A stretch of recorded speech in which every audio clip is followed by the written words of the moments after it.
aro es un aro Whitman de aro 20 y morado. Está un poquito cochinoso, sí.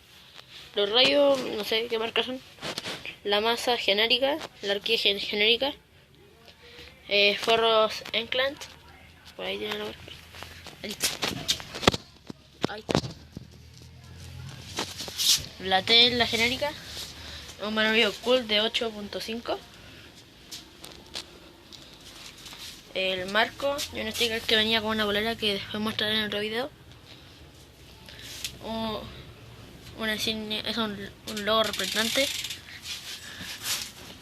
pero en la vida real tiene una estrella, pero no se nota por el flash.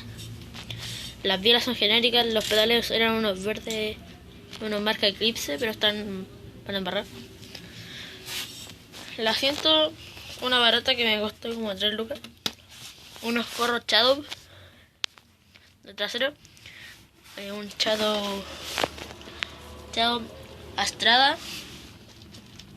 Aro Whitman también. Y una masa Eclipse de 9 dientes. Y el plato genérico.